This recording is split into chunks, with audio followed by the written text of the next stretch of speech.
Oke, kembali lagi di Sok Jadi Pandit. Jadi kali ini gua mau bahas ya 2 match lah ya. Fokusnya mungkin bahas PSG dikit.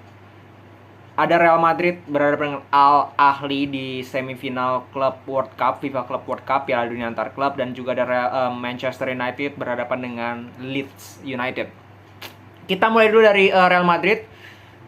Real Madrid turun dengan 4-3-3 seperti biasa, tidak banyak perubahan yang dilakukan Ancelotti. Di tengah pun itu 3 pemain yang praktis, pemain yang sebelum Piala Dunia itu selalu dimainkan bersama, Modric, Tchouaméni maupun dengan Toni Kroos. Di depan Rodrigo, Vinicius, Valverde, di belakang ada Nacho, di kanan terus Rudiger, Alaba dan juga Camavinga. Jadi tidak banyak berubah lah. Kipernya pun Lunin karena Courtois cedera. Ya, jadi apakah ini eksperimen? Enggak juga. Ya, karena menurut gua inilah pemain yang bisa dimainkan oleh Ancelotti. Hanya ini, 11 pemain ini. Plus mungkin Ceballos di bangku cadangan. That's it. Karena apa? Yang cedera itu ada Courtois, Vasquez, Benzema, Mendy, Eder Militao, sama Eden Hazard. Terus Marco Asensio itu juga diragukan kemarin. Bahkan Dani Carvajal katanya itu ada mengalami ketidaknyamanan. Begitu juga dengan kiper Courtois. Courtois sudah pasti absen kan tadi gue bilang. Jadi ya praktis sisa ini doang yang biasa bermain, yang biasa entah jadi pemain pelapis, entah jadi starting 11, selalu diturunkan oleh Ancelotti setiap match ya, pemain-pemain yang dimainkan tadi malam sebagai starting 11. Plus mungkin Ceballos dimasukkan babak kedua. Nah, kalau kita lihat parameternya dengan pertandingan kemarin di semifinal lain itu Flamengo kalah lawan Al Hilal. Al Hilal itu asal Arab. Nah, ini Al Ahly ini asal Mesir. Ya, dan sebelum pertandingan ini mereka tidak terkalahkan dari Agustus. Dari Agustus mereka tidak terkalahkan. Tapi ingat, lawannya juga ya lawan selevel mereka, bukan di bawah mereka. Maka dari itu gue tidak pernah percaya dengan hal tersebut ya. Lu mau unbeatable bla bla bla ya. Sorry itu saya kelasnya itu kelas Mesir. Walaupun dia di liga pun dia peringkat 1. Tapi still Liga Mesir. Nah, Real Madrid kita tahu pertandingan kemarin terakhir kali mereka kalah lawan Mallorca ya, dengan finishing pemain depan yang menurut gue sangat parah. Permainan dari lini depan sangat parah. Nah, di pertandingan kali ini kelihatan memang mereka secara permainan gue rasa nggak beda jauh ya dengan 3 pertandingan kemarin. Ya, dalam arti Ancelotti ini gue udah mulai suka dengan permainannya, dalam arti lebih atraktif. Vinicius nggak terlalu template, harus selalu melebar keluar. Begitu juga dengan Valverde di kanan, semuanya bisa dengan fleksibel. Vini kadang ke tengah lebih sering menjadi striker bayangan juga. Begitu juga dengan Modric, membantu serangan juga, dia bisa coming from behind. Valverde pun demikian. Nacho dan Camavinga mendapatkan full space di sayap. Itu yang gue suka dari sistemnya Ancelotti 3 pertandingan terakhir. Jadi tidak terlalu mengandalkan skill. Ya, karena ketika mengandalkan skill, pemain seperti Vinicius ketika di marking 2 pemain, dikasarin, benar-benar dijaga ketat, dimatiin, that's it, hilang semua, nggak dapat peluang sama sekali. Dan itu yang terlihat di pertandingan kemarin sama Mallorca.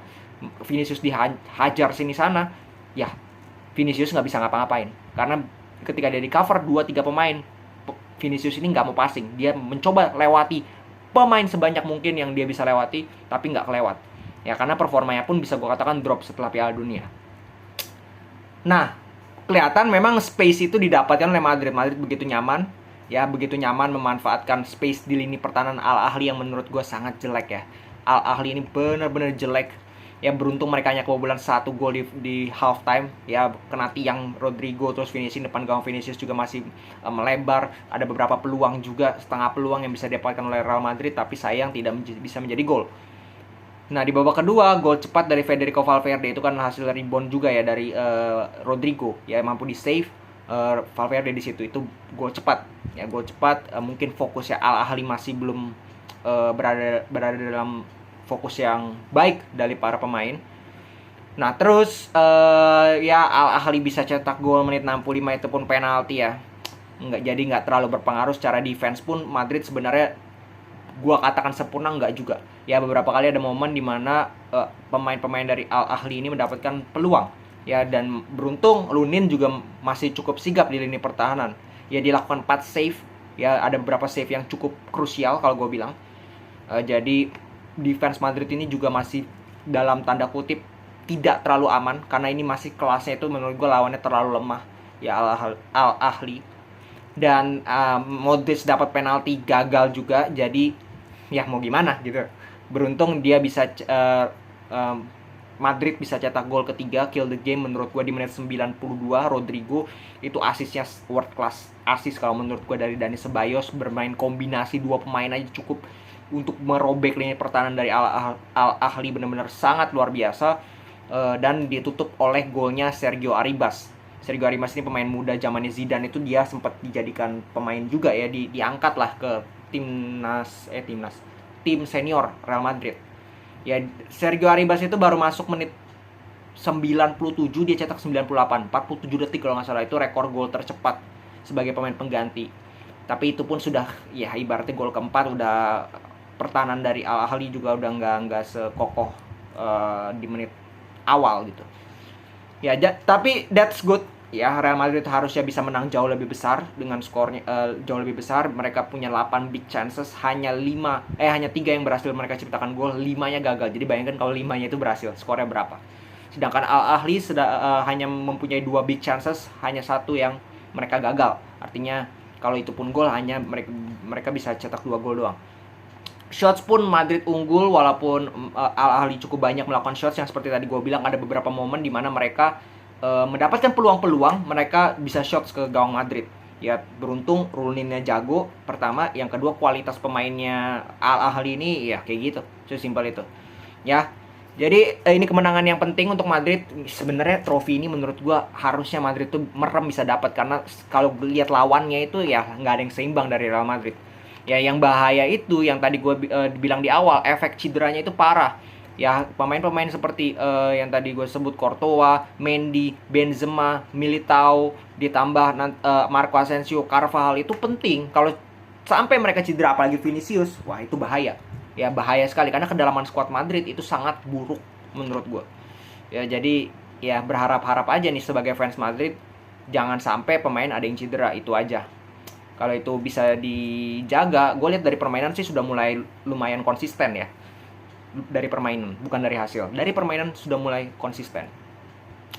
Terus kita ke Leeds. United tanpa Casemiro, Anthony, Eriksen, Anthony Martial, McTominay juga absen. Jadi tanpa 5 pemain, 6 plus Casemiro, penting sekali ya, tidak ada Casemiro.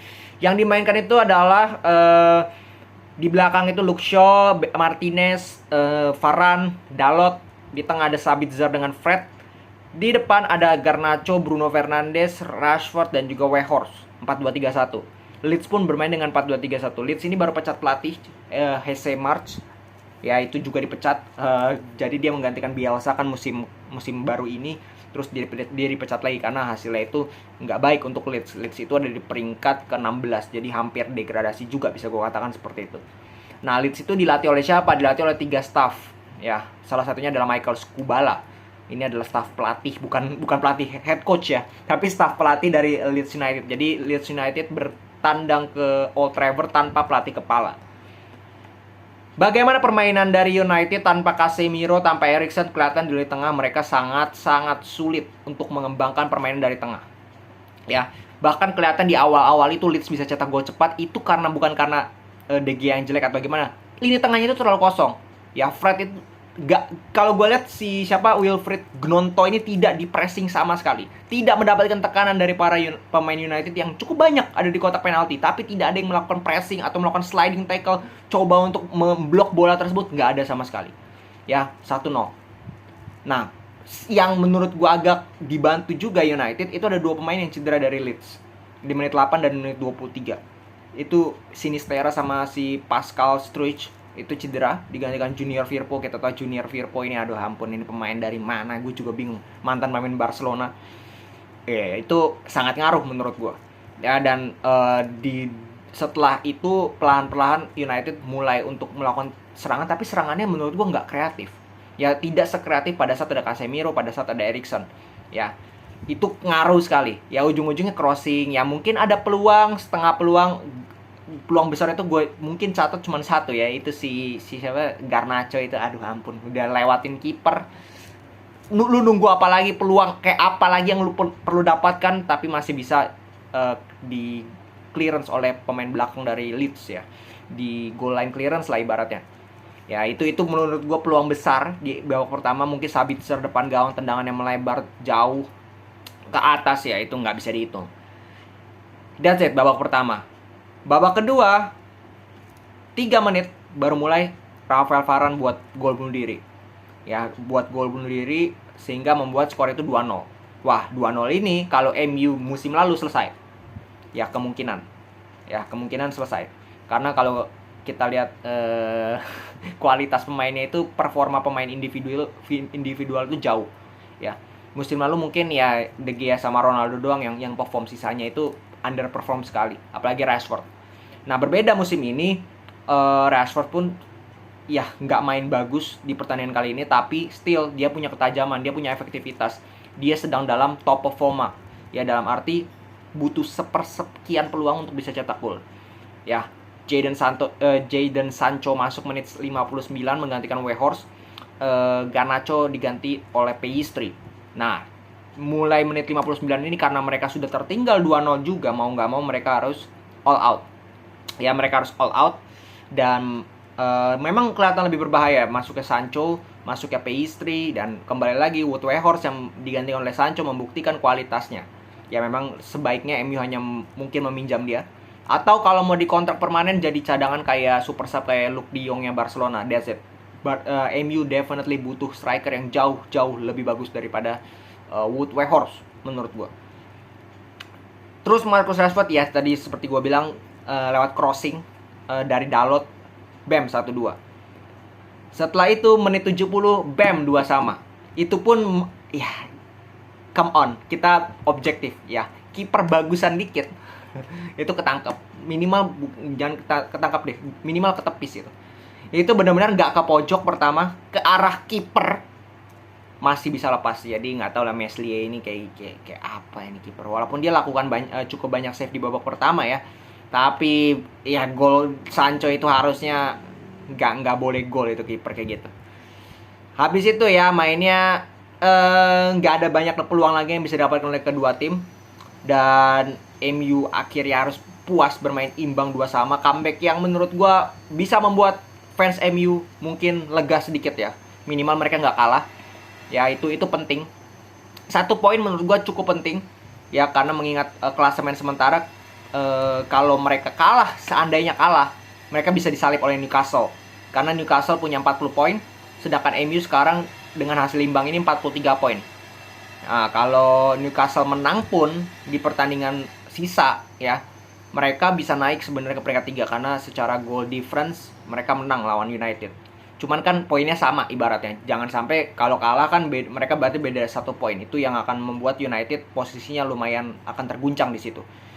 Tapi kalau kita lihat secara performa ya, gua rasa ini hanya ibaratnya kehilangan Eriksen sama Casemiro aja. Kalau mereka balik, ya kembali lagi MU akan meraih kemenangan. Mereka akan bermain jauh lebih bagus daripada pertandingan tadi malam, karena kelihatan Fred itu nggak bisa ngikutin instruksi dari Ten Hag. Dia itu otaknya mungkin nggak nyampe ya, cuman nggak ada pilihan juga ya bagi Ten Hag. Jadi nggak bisa kita salahin juga untuk memainkan Fred. Tapi kalau feeling gue Casemiro Eriksen balik, harusnya sih mereka akan tetap kembali lagi ke performa mereka kemarin, di mana mereka win streak kan. Itu yang gue lihat. Nah, mungkin sedikit PSG Marseille itu Coupe de France kalau nggak salah ya, Coupe de France. Coupe de France ini baru round 16. Mereka ketemu berdua ini, memang kalau nggak salah ini rival juga ya. Sering ribut kan kalau nggak salah, waktu itu Payet sama siapa itu ribut, Neymar ya kalau nggak salah, itu sempat ribut berapa musim yang lalu, gue lupa. Ya Paris Saint-Germain turun tanpa Mbappe doang, that's it. Sisanya itu pemain-pemain yang memang sering bermain dengan false nine, Messi dengan Neymar di depan. Kan seperti yang gue bilang di TikTok, kalian bisa cek. Gue bilang Messi dan Neymar ini kemungkinan akan di depan karena Ekitike itu menurut gue nggak bisa diandelin. Nah, kalau gue lihat ya secara overall Marseille itu layak menang. Di babak pertama awal-awal Marseille itu gempur PSG. Bener-bener digempur PSG. Beruntung Gianluigi Donnarumma itu lagi bagus. Kalau nggak bisa kebobolan banyak. Ya. Dan dapat penalti, layak penalti Ramos itu ya kayak gitu, harusnya seorang Ramos tidak melakukan itu, tapi dia bisa bayar di menit 45, dia bisa heading, ya ibaratnya satu sama, dia bayar kesalahan dia, that's good. Abis itu mereka kebobolan di menit 57, Malinovskyi ini pemain dari Atalanta, pemain Ukraina, golnya itu keren banget, ya keren banget. Abis itu Paris Saint-Germain nggak bisa bangkit, mau Messi dapat peluang atau gimana, nggak ada yang bisa cetak gol. Dan Messi by the way mainnya kembali lagi drop ya di pertandingan kali ini. Kalau kalian lihat ini gue ambilnya dari Footmob, ratingnya Messi itu di starting 11 itu paling rendah, 6,1. Ya, itu informasi but ya inilah PSG ya. Inilah PSG yang gue selalu bilang bahwa mereka bermain as individual. Mereka selalu mengandalkan pemain-pemain bintang, terutama trio lini depan mereka Mbappe, Neymar, dan Messi untuk membuat peluang. Kalau mereka tiga-tiganya ini nggak perform kayak tadi malam, 2 pemain dari 3 ini nggak perform, ya Mbappe absen, itu selesai PSG. Nggak ada kreativitasnya, nggak ada sama sekali. Oke, segitu dulu dari gua. Jadi kita lihat besok match apa yang seru untuk dibahas. Salam sepak bola.